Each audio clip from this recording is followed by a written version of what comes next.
Hello everyone. आज मैं आपके समक्ष भक्तिन जो लेखिका महादेवी वर्मा जी के द्वारा लिखा गया है, यह संस्मरण शैली में लिखा गया है। साहित्य में अनेक विधाएं होती है, नाटक विधा है, उपन्यास है और लेखन की भी निबंधात्मक शैली होती है, संबोधन शैली होती है। इसी तरीके से यहाँ ये जो पाठ लिखा गया है यह संस्मरण शैली में लिखा गया है, पुरानी यादों पर आधारित है। और आज मैं आपके साथ इस पाठ का प्रतिपाद्य और उसके प्रश्न और उत्तरों पर चर्चा करूंगी, परंतु उससे पूर्व लेखिका का संक्षिप्त परिचय आपके समक्ष रखना चाहती हूँ। महादेवी जी का जन्म 1907 में सेवन में फर्रुखाबाद यानी हमारे उत्तर प्रदेश में ही हुआ था। इनकी कुछ मुख्य रचनाएं हैं दीप शिखा, यामा ये काव्य संग्रह हैं, श्रृंखला की कड़ियां, आपदा, संकल्पिता, भारतीय संस्कृति के स्वर ये निबंध संग्रह हैं, अतीत के चलचित्र, स्मृति की रेखाएं, पथ के साथी, मेरा परिवार, ये इन्होंने संस्मरण और रेखाचित्र शैली में लिखे हैं। रेखाचित्र है और संस्मरण शैली में लिखे हैं। प्रमुख पुरस्कार जिनसे इनको पुरस्कृत किया गया ज्ञानपीठ पुरस्कार है। ये यामा संग्रह के लिए 1983 में इनको दिया गया था। उत्तर प्रदेश हिंदी संस्थान का भारती पुरस्कार और पद्म भूषण 1956 में इन्हें दिया गया था। इनकी मृत्यु 1987 में इलाहाबाद में हुई थी। प्रीवियस कक्षाओं में भी आपने इनकी अनेक रचनाएं पढ़ी हैं। सोना और उससे पूर्व आई थिंक गिल्लू पढ़ी होगी, 6th क्लास में है। तो ऐसे ही अब कक्षा 12 में हमारा उन सबसे आगे बढ़ते हुए ये नया संस्मरण है भक्तिन। पहले मैं पाठ का प्रतिपाद्य आपको स्पष्ट कर देती हूँ। महादेवी जी का यह प्रसिद्ध संस्मरणात्मक रेखाचित्र है जो स्मृति की रेखाएं में संकलित है। उसी का अंश यहाँ दिया गया है। इसमें लेखिका ने अपनी सेविका भक्तिन के अतीत वर्तमान का परिचय देते हुए उसके व्यक्तित्व का बहुत ही दिलचस्प वर्णन किया है। यहाँ एक तरह से कहना चाहिए कि खाका खींच कर रख दिया है। महादेवी जी के घर में जब ये काम करने के लिए आई तो इसने काम शुरू करने से पहले कैसे एक संघर्षशील, स्वाभिमानिनी और कर्मठ जीवन जिया। अभी आगे कहानी आप पढ़ चुके हैं वैसे, या पढ़ेंगे तो आपको स्पष्ट हो जाएगा। कैसे पितृसत्तात्मक मान्यताओं और छल तथा छदम से भरे समाज में अपने और अपनी बेटियों के अधिकार के लिए लड़ाई लड़ती रही और हार कर कैसे जिंदगी की राह पूरी तरह से बदल लेने के निर्णय तक पहुंची। इसका संवेदनशील चित्रण लेखिका महादेवी वर्मा जी ने किया है। साथ ही भक्तिन लेखिका के जीवन में आकर छा जाने वाली एक ऐसी परिस्थिति के रूप में दिखाई देती है जिसके कारण लेखिका के व्यक्तित्व के कई अनछुए आयाम उद्घाटित होते हैं। इसी कारण अपने व्यक्तित्व का जरूरी अंश मानते हुए उन्होंने भक्तिन को कभी भी खोना नहीं चाहा, क्योंकि कई सारे ऐसे मार्मिक पहलू आते हैं कि लेखिका अन्य जो लेखक या कवि होते थे उनका उतना ही सम्मान करती थी जितना वे लेखिका का करते थे, उससे अधिक सम्मान। या और कवियों के विषय में तो उसकी ऐसी धारणा थी कि क्या होते हैं ये, कुछ भी नहीं होते, ये तो गाते बजाते फिरते हैं। और उसका अपना एक अलग ही व्यक्तित्व था जिससे वह लोगों के व्यक्तित्व का या विशेष रूप से कवियों के व्यक्तित्व का निर्धारण करती थी, क्योंकि पढ़ी लिखी तो थी नहीं। तो वह कहती थी वो लंबे बाल वाला, और कवि जो है वो तो गाते बजाते हैं। और अन्य कई मामलों में भी उसकी परिभाषाएं अपने ही तरीके से थी। जैसे जब वो लेखिका के घर में आती है, बड़े अपनेपन के साथ अगले दिन से जब से उसने रसोई संभालने शुरू करी, लेखिका की धोती पहनी और काम में लग गई। वहां एक दायरा बना दिया कि आप यहां से भीतर नहीं आ सकती, और मोटी मोटी रोटियां बनाती थी, जबकि लेखिका स्वयं बहुत अच्छा खाना बनाती थी। लेकिन वो अपनी आवश्यकताएं और कुछ जो लगता था कि खाना मुझे ऐसा नहीं खाना, इस प्रकार का खाना, वो छिपाने लगी थी। लेखिका ने ही भक्तिन को ये भक्तिन नाम दिया था। वास्तव में इसका नाम लक्ष्मी था। और परिवार में चूंकि इसकी बेटियां थी, इसलिए जेठानियां और सास उनके बेटे थे, तो इस पर अत्याचार करते थे। पति को भी तरह तरह से वो समझाते थे, परंतु चूंकि ये कर्मठ थी, स्वाभिमानी थी, झूठ नहीं बोलती थी, इसलिए पति पर उन सब का प्रभाव नहीं होता था। कम आयु में पति की मृत्यु के बाद इसने स्वयं अपनी संपत्ति को संभाला, खेतों को संभाला, खेती बाड़ी को संभाला, और बड़ी लड़की का विवाह एक ऐसे लड़के के साथ किया कि उसको मैं घर में रख लूंगी। परंतु जल्दी ही वह भी चल बसा, और फिर इसके जेठ के पुत्रों के, एक तरह से कहना चाहिए कि साजिश का शिकार इसकी बेटी को होना पड़ा, और जमीन पर उन्होंने अधिकार जमाने हेतु, काम तो वह करता ही नहीं था, तीतर आदि लड़ाता था, जो जेठ के लड़के का साला था उससे विवाह करवा दिया। और उसके बाद फिर एक दिन ऐसा हुआ कि लगान ना चुका पाने के कारण भक्तिन को उसने दिन भर धूप में खड़ा रखा, जबकि भक्तिन और इसकी बेटी बहुत ही कर्मठ थी। इसके बाद भक्तिन ने शहर आकर काम करने का विचार बनाया, और उसके बाद की कहानी लेखिका के साथ यहाँ दी गई है। हालांकि लेखिका ने वर्तमान के साथ साथ अतीत भी लिखा है, तो वही ये सब वर्णन किया गया है। इस रेखा चित्र पर आधारित पहला प्रश्न है, भक्तिन अपना वास्तविक नाम लोगों से क्यों छुपाती थी? भक्तिन नाम किसने और क्यों दिया होगा?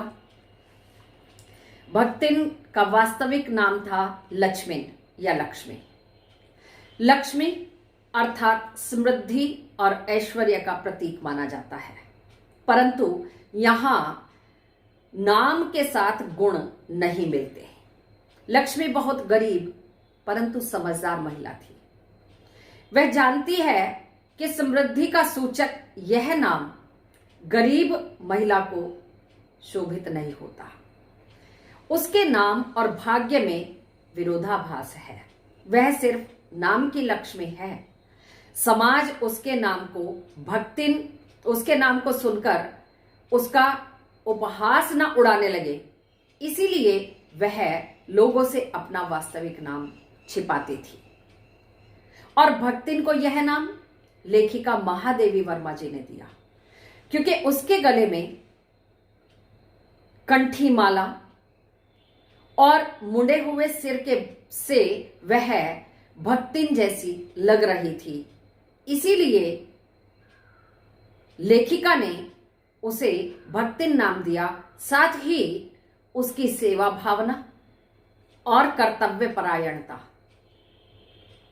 उसे देखकर भी लेखिका ने उसे भक्तिन नाम दिया। सेकंड क्वेश्चन आता है, 2 कन्या रत्न पैदा करने पर भक्तिन पुत्र महिमा में अंधी अपनी जेठानियों द्वारा घृणा और उपेक्षा का शिकार बनी।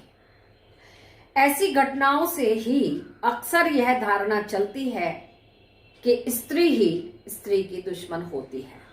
क्या आप इससे सहमत हैं? 2 कन्या रत्न पैदा करने पर पुत्र महिमा में अंधी जेठानियों द्वारा घृणा और उपेक्षा की शिकार लेखिका को बनना पड़ा। भक्तिन की सास ने भी 3 पुत्रों को जन्म दिया था तथा जेठानियां भी पुत्रों की जन्मदात्री थी और सास की बराबरी कर रही थी, क्योंकि सास के भी पुत्र थे, जेठानियों के भी पुत्र थे। बस उसमें अगर कोई तुच्छ थी तो केवल भक्तिन थी। ऐसी स्थिति में भक्तिन द्वारा सिर्फ कन्याओं के जन्म देने से वे उसकी उपेक्षा, तिरस्कार करने लगी। यह सही है। यह बात यहां सिद्ध हो जाती है कि स्त्री ही स्त्री की दुश्मन होती है। भक्तिन को उसके पति से अलग करने के लिए तरह तरह के षड्यंत्र किए गए। सास ने, जिठानियों ने पूरा प्रयास किया और एक नारी, एक महिला दूसरी महिला के सुख को देखकर कभी प्रसन्न नहीं होती। ये भी कटु सत्य है। पुत्र ना होना, संतान ना होना, दहेज आदि सभी मामलों में नारी की समस्या बहुत गंभीर बन जाती है। नवविवाहिता को दहेज के लिए प्रताड़ित करने वाली परिस्थितियां भी ऐसी ही होती हैं और ज्यादातर वो स्त्रियों के द्वारा ही उत्पन्न की जाती हैं। ये कोई अपराध नहीं होता। नेक्स्ट क्वेश्चन, प्रश्न संख्या 3। भक्तिन की बेटी पर पंचायत द्वारा जबरन पति थोपा जाना एक दुर्घटना भर नहीं बल्कि विवाह के संदर्भ में स्त्री के मानव अधिकार, वह विवाह करे या न करे या किसके साथ करे, की स्वतंत्रता को कुचलते रहने की सदियों से चली आ रही सामाजिक परंपरा का प्रतीक है। कैसे? भक्तिन की विधवा बेटी के साथ उसके ताऊ के लड़के के साले ने जबरदस्ती करने की कोशिश की। लड़की ने उसकी खूब पिटाई की, परंतु पंचायत ने अपीलहीन फैसले में उसे तीतरबाज युवक के साथ रहने का फैसला सुना दिया। यह सरासर स्त्री के मानव अधिकारों का दमन करना है, हनन करना है। भारत में यह परंपरा सदियों से चली आ रही है। यहां शादी करने का निर्णय सिर्फ पुरुष के हाथ में होता है, महिला के हाथ में नहीं होता। महाभारत में द्रौपदी का उदाहरण दिया गया है कि द्रौपदी की इच्छा के विरुद्ध 5 पत्नियों की पत्नी उसे बनना पड़ा। मीरा की शादी बचपन में ही कर दी गई थी तथा लक्ष्मीबाई की शादी अधेड़ उम्र के राजा के साथ कर दी गई थी। ऐसे अनेक उदाहरण हैं जहां अयोग्य लड़के के साथ गुणवती कन्या का विवाह किया गया तथा लड़की की जिंदगी नरक बना दी गई। नेक्स्ट क्वेश्चन आता है, भक्तिन अच्छी है यह कहना कठिन होगा क्योंकि उसमें दुर्गुणों का अभाव भी नहीं है। लेखिका ने ऐसा क्यों कहा होगा? पहला तो कारण है वह लेखिका के इधर उधर पैसे रुपए उठाकर भंडार घर की मटकी में छिपा देती है। जब उससे इस कार्य के लिए पूछा जाता है तो वह स्वयं को सही ठहराते हुए अनेक तरह के तर्क दे देती है कि मैंने तो मुसीबत के लिए उठाकर रखे हैं ये पैसे, जब भी हम पर कोई संकट आएगा तो हम इन पैसों का प्रयोग उसमें कर लेंगे। दूसरा कारण है वह लेखिका को प्रसन्न रखने के लिए बात को इधर उधर घुमाकर बताती है ताकि लेखिका उससे नाराज ना हो और वह इस झूठ सच को झूठ भी नहीं मानती। वो कहती नहीं, मैं तो अपने स्वामी को प्रसन्न करने के लिए, स्वामी लेखिका को प्रसन्न करने के लिए ऐसा करती हूं और ये झूठ नहीं है, गलत नहीं है। शास्त्र की बातों को भी वह अपनी सुविधा के अनुसार सुलझा देती है। वह किसी भी तर्क को नहीं मानती, अपनी ही बात को सदैव सही ठहराती है। वह दूसरों को अपने अनुसार ढालना जानती है, चाहती है, परंतु स्वयं में कोई परिवर्तन वह बिल्कुल भी लाना नहीं चाहती। पढ़ाई लिखाई में उसकी कोई रुचि नहीं है। जब लेखिका ने पढ़ाई लिखाई का कहा कि सबको अब मैं जो वेतन दूंगी सबके सिग्नेचर करवा कर दूंगी, हस्ताक्षर करवा कर दूंगी, तो लेखिका के घर में जितने भी या छात्रावास में जितने भी नौकर चाकर थे उन सब ने इतना पढ़ना लिखना शुरू कर दिया। अब ये स्टिक लेकर जो है उन पर टीचर बनने लगी कि हाँ देखो तो आ कैसे बनाया, ओ कैसे बनाया। स्वयं नहीं करना चाहती थी, रुचि नहीं थी। नेक्स्ट क्वेश्चन आता है, भक्तिन द्वारा शास्त्र के प्रश्न को सुविधा से सुलझा लेने का क्या उदाहरण लेखिका ने दिया है? भक्तिन की यह विशेषता है कि वह हर बात को, चाहे वह शास्त्र की ही क्यों ना हो, अपनी सुविधा के अनुसार ढाल लेती है। वह सिर घुटाए रखती थी। लेखिका को यह बिल्कुल भी पसंद नहीं था, अच्छा नहीं लगता था। जब लेखिका ने भक्तिन को ऐसा करने से रोका तो लेखिका ने उत्तर दिया, भक्तिन ने उत्तर दिया, तीरथ गए मुंडाए सिद्ध। यह बात किस शास्त्र में लिखी गई है, इसका ज्ञान भक्तिन को नहीं। जबकि लेखिका जानती थी, भली भांति जानती थी कि यह कथन किसी व्यक्ति का है, न कि किसी शास्त्र का है। अतः वह भक्तिन को सिर घुटाने से रोक नहीं सकी तथा वह यानी भक्तिन निरंतर हर बृहस्पतिवार को अपना मुंडन करवा लिया करती थी। अभ्यास प्रश्न उत्तरों में अंतिम प्रश्न है, भक्तिन के आ जाने से महादेवी जी अधिक देहाती कैसे हो गई थी। भक्तिन के आ जाने से लेखिका इसलिए अधिक देहाती हो गई थी क्योंकि भक्तिन एक देहाती महिला थी। शहर में आकर उसने स्वयं में कोई परिवर्तन नहीं किया, ना वो बदलना चाहती थी। ऊपर से वह दूसरों को भी अपने अनुसार ढाल लेना चाहती थी। वो चाहती थी कि सब उसी के अनुसार आचरण करें, उसी के अनुसार खाना खाएं, उसी के अनुसार रहें। पर अपने मामले में उसे किसी प्रकार का हस्तक्षेप पसंद नहीं था। उसने लेखिका का मीठा खाना बिल्कुल बंद कर दिया। उसने गाढ़ी दाल, मोटी रोटी खिलाकर लेखिका की स्वास्थ्य संबंधी चिंता दूर कर दी।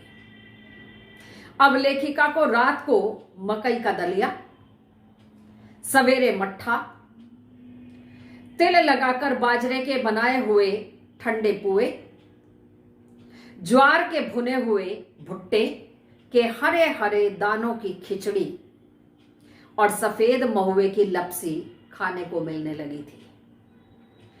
इन सबको वह स्वाद से खाने लगी थी और इसके अतिरिक्त भक्तिन ने महादेवी जी को देहाती भाषा भी सिखा दी थी। इस प्रकार महादेवी जी भक्तिन के आ जाने से देहाती हो गई थी। आज के अंक में यहीं तक।